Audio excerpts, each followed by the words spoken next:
brand image on social media decides whether people will trust you in under 3 seconds or scroll away. I see brand images are like your dating profile. Bad photos, no connection. Good photos, there's an opportunity there. And then also you have to explore that relationship, because you're not really dating them. You don't meet them in real life. You actually come back and give them more content, offer them more opportunity to connect with you, and you use your images, your videos for that. You use your photos, you use your Instagram stories, you use your long form content here on YouTube.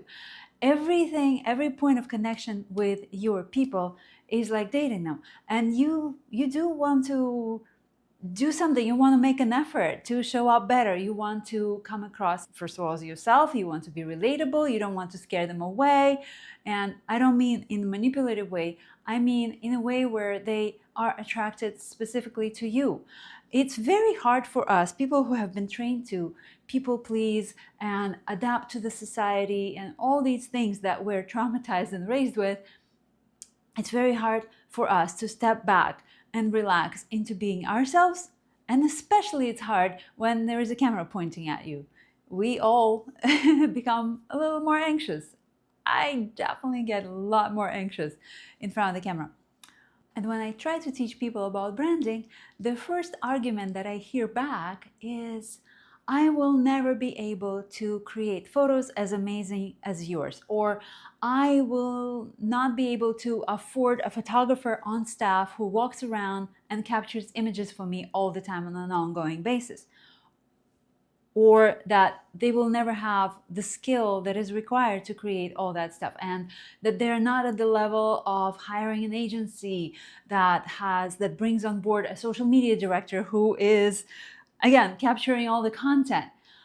The thing is, we don't really need that. We do not need that. And I have a perfect example to prove you that today.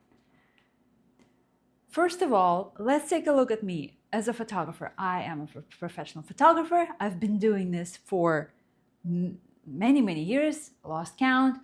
And yes, I do have a skill. And if I wanted to go out there and capture stunning photos, I would be able to do it. It would take some work, it would take some creativity and preparation, but I will create amazing images, catalog worthy, yada, yada, yada.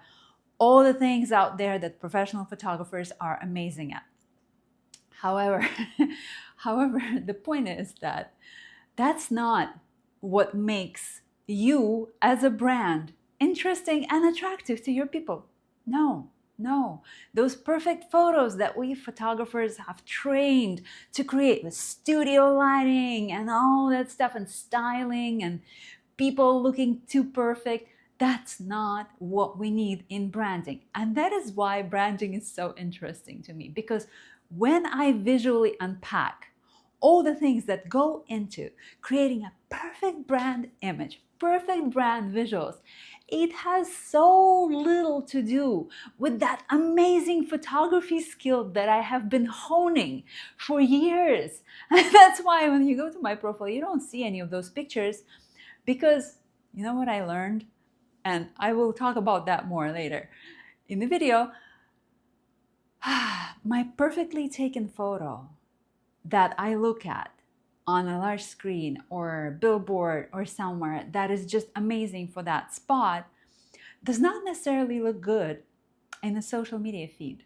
No, in fact, it often looks out of place. What is it doing here? What purpose does it serve on this feed? Who is gonna look at it and even put a like to it? People just don't do that to beautiful photos. And I've practiced that. I've experimented with that. I've been putting out amazing photos. They do not go viral. They do nothing. People are like, oh, okay, another beautiful picture. They don't even notice it. There are so many of them out there.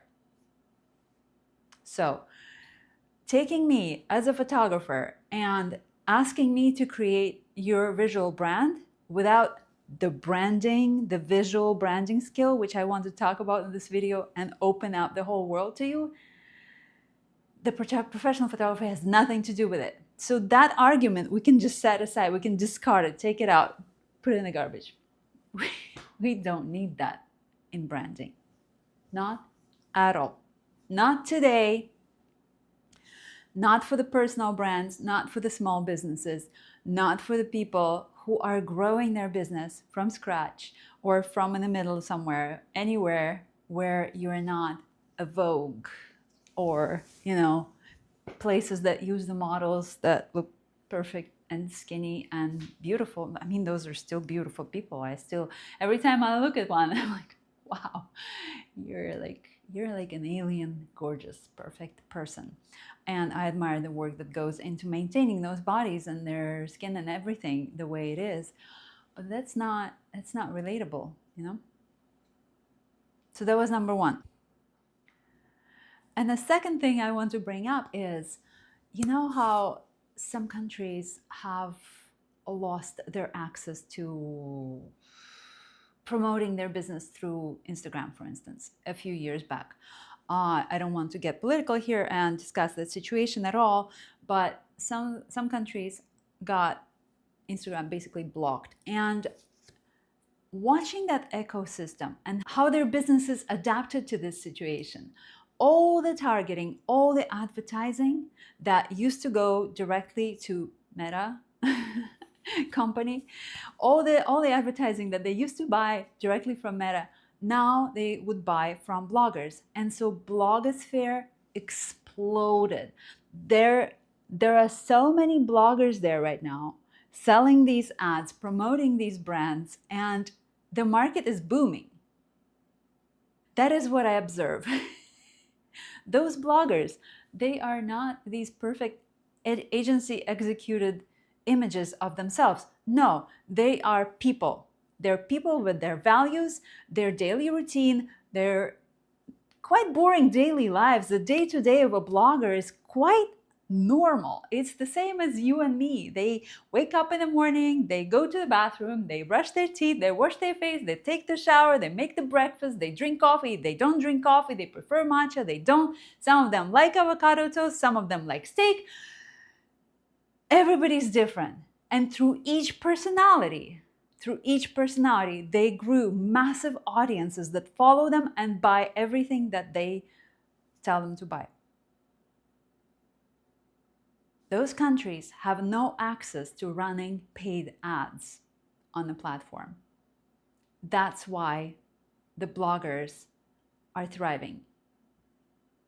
We don't have the same situation here in the US. We don't. We still buy ads from Meta like everybody else, and bloggers, I know few and in between, mostly they are not American born. They came from other cultures where bloggers are thriving. Like I heard that's the case in Asia. That's another interesting aspect that I wanted to bring up to tell you, to prove to you that there is nothing you cannot do to build your amazing brand, your amazing visual brand, personal brand out there on the market right now, and rush into the world, because people trust people. We want to follow people. We want to see how others live. We want to learn from them, from their experience, from their mistakes, and we want to follow their lead. Because whatever they're showing us that they do every day is extremely inspiring. It's interesting. There's one blogger that I've found recently here in the United States. His the account name is Hub's Life. I'm going to put it in the notes. Incredibly interesting to watch this guy.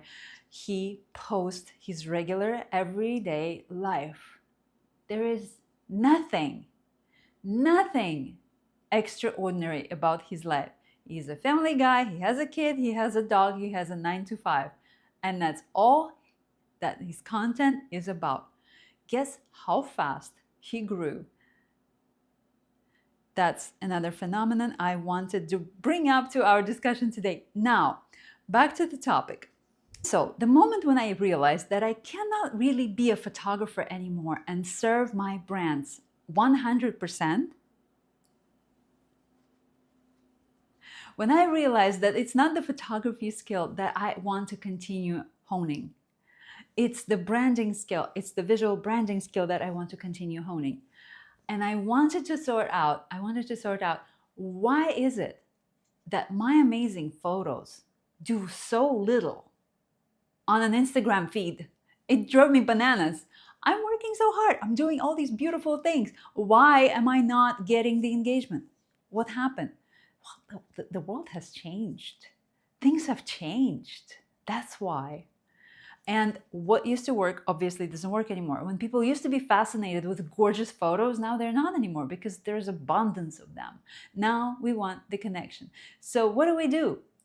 What do we do to create a beautiful personal brand, visually well packaged, yet still authentic, still awesome and personable and relatable and interesting, with all the boring stuff about our regular everyday lives? What do we do? That's what's fascinating me the most about branding. That's where I get excited. I have decided to go on a quest and learn everything I can. I dissect every piece of content that I see out there that works, and I try to figure out what's the system there.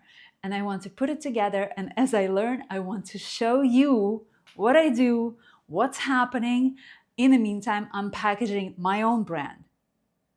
I've been a photographer my whole life. I don't have any amazing photos of myself. Okay, I do have some. I started hiring photographers over the last several years, trying to build up a collection of images, but to keep them up to date, I need to continue creating content. And honestly, who has that kind of a budget to hire someone to shoot photos for you every month? I do not.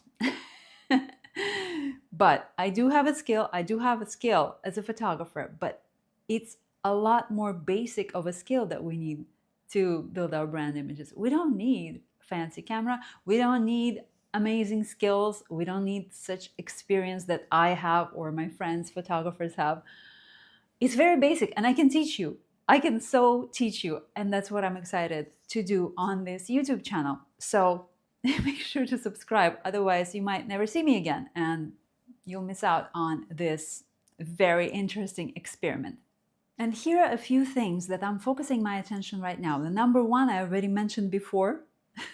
The number one I already mentioned before. It's the one where, why are my perfect photos not working? Why don't they work on the Instagram feed? Why aren't they doing what I thought they would when they're posted on the Instagram feed?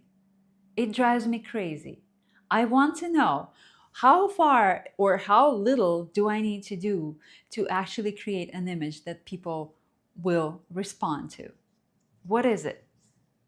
We know there's videos, there's photos, there's carousel posts, there's long form content, short form content. There's Instagram stories where you can go deep with existing followers. There are reels that will bring you new followers if you post them often enough and consistent enough. We know all that. How do we make them look good in a way that will attract audience? And how do we make it as simple as possible so it doesn't take 2 hours a day every day and it doesn't cost us an arm and a leg? What do we do? That's the question I want to answer. And mind you, I'm not selling anything here. I don't have a product. I'm running an experiment, and I want to tell you exactly what I'm going through so you can see, you can learn with me, and we can exchange the knowledge. So if you have some experience, please comment, connect with me. I would love to talk about this stuff. I'm obsessed. Let's continue. The second thing I want to bring up is that there are 3 things that are important in building this visual brand. First of all, we need to make our brand recognizable. It needs to be very easy for people to see that it's our content before they even realize it's our content. We definitely need to make it real. It needs to be real, and that means authentic, but also not exaggerated authentic like a lot of people started doing recently. It needs to be real, very real. And it needs to be engaging. 3 parts: recognizable, real, engaging. How do we do that with visuals? And having said that, I know for a fact that we need to make our images aesthetically pleasing, but not perfect. Where is the balance between aesthetically pleasing and perfect? That's another thing that I'm exploring in my work. Aesthetically pleasing to me means, okay, let's minimize the frame, let's remove all the visual noise out there, anything distracting in the background. Like I have this picture here, I have a mirror behind me, I have another picture and a plate. Do I need them there? Do they add to the story or do they not? Here, I kind of think there is a balance because it really is my living room just the way it is. On the other hand, those might add to the story. I travel, I bring plates home from some countries, not from every one of them. Mirror, blogger mirror, you need a full-size mirror to take pictures of your outfits, and some art that might tell people what kind of art I like, and this is real. However, if you see me wearing a beautiful dress with a shiny necklace and my hair all perfect and yada yada yada, that is too polished, in my opinion. Again, for some people, and I've seen some people being very successful just because they all luxe and dressed up and tuck, tuck, tuck, tuck, tuck. But that's their brand. That's their brand. You meet them in real life, they will be wearing even their casual clothes in the gym will look fancy. That's fine. Wonderful. Works for them. Not me. If I start showing up like that, that will not be authentic. That will not be real. I don't even have clothes like that. Nor do I want them. Another very interesting aspect that is worth considering is the combination of our visual content and text. They come together. They're inseparable. If you post an image that has a full story presented in it, it's very hard to create that. Sometimes you will see a photo that does not require any caption. It's hilarious, it's obvious, most of the time it's humor or drama. That is true as well. Those images are one of a kind, they're super rare, and they are lucky moments, and they are not easy to recreate. And most of the time, they're not even recreatable, not an authentic way. So we need to learn to combine our visuals and our text in such a way that text, which requires a lot more processing than an image by our brain, the text gives us just enough to complement the image, but also still leaves room to the imagination. We don't want to go out and write a whole sonnet on something when all that is needed is half a sentence. I will definitely be exploring that a lot. I will be exploring how the fonts combine with the mood, with how we want to show up, how do we want people to perceive us. What is our brand? Is it more peaceful or aggressive? Is it more fun? Is it more studious? Or a combination of one of the two or three of these things? It's possible to combine them. You can show up as an elegant human, but you can also be goofy. That is totally possible. I know very well a person like that. She's very elegant, but she's also goofy. They go together very well somehow. In her, they combine. It's possible. One more aspect to consider is the fact that video right now definitely dominates still photos. So we call it moving photos, moving images, motion images versus still images. It is true. It's not that photography is dead. No, photography is definitely not dead, and photos are still being used a lot. However, video has become a lot more prevalent. Video is the king. You've heard it over and over. That is true. However, to create a beautifully framed video is the same exact skill as taking a photo. The same exact skill. All you do is you move a little slider from photo on your phone to video, sometimes cinematic mode if applies. But it's the same. The framing, the composition, leaving room for the text, focusing on one element, removing background noise, composing it in a good lighting. All those things, all those basic, very basic photography skills that anybody can learn. Trust me, I've seen it. Those are the same for the video as they are for the photo. And oftentimes, when I take a photo, I later also take the video. If there's time.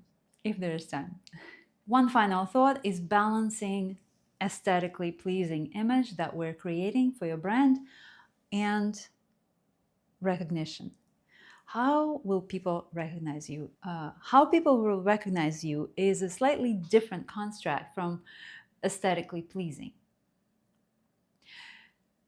Yes, there are brand colors, there are brand props, there are brand this and that we will cover in further videos. However, we humans are very emotional beings. Everything we do in life, every decision that we make is based on the emotion that we feel in a moment. Something that we want, something that will emotionally bring us joy or pleasure. When we want money, it's not the money we want, it's what the money will buy us. That's what we want. And it's not even a bag or shoes or a car. It's what the car, shoes, or bag will represent. That's what we're buying when we're spending money that we want on a thing that we think we want. So people who sell those things to us, they trigger our emotional agenda. How do we want to feel? Where do we want to get in life? All those things. So when we are building a brand image, we want to address those things. How are we going to be relating to these people emotionally? What stories are we going to tell them? Each one of us, humans, from birth to today, has a trove of stories. That's something that I used to do in my branding work with people. After we define the brand, the personality, the sociographics, the psychographics, the blah, blah, blah, blah, blah, graphics, we would go through their life and jot down their stories, just like shorts. I don't need to hear the whole story. It will take for us forever. We'll write a whole memoir, but short things, what happened and what I learned from it, or something like that. And these stories are incredibly powerful in our connection through the content. Those need to be used. So these become part of your visual assets. When we shoot something, we shoot for those stories. We keep those in mind. Some trauma that you are carrying from childhood to today, into your marriage, into your relationships, into your business, into the product that you make, that can be a part of your story. That can be a part of your brand. Okay, all jokes aside, this is the work that I'm doing right now. So if you're interested in this, subscribe, don't lose me, leave me a comment, say hello. I want this to be a community. Once again, I'm not selling anything. I can give you a consultation. That's all I can offer at this point. I just want to study this, and I want to put all this content out there because I feel like it's incredibly valuable for people to learn this and to stop fearing the brand creation process. It's so exciting. I love it. I love doing this for myself, even though it's hard. It's harder to do it when you do it for yourself. I wish there was a brand professional who would be doing this with me, but it's okay. I got me. I got this. This will be fun. Stick around, and I'll see you in the next video.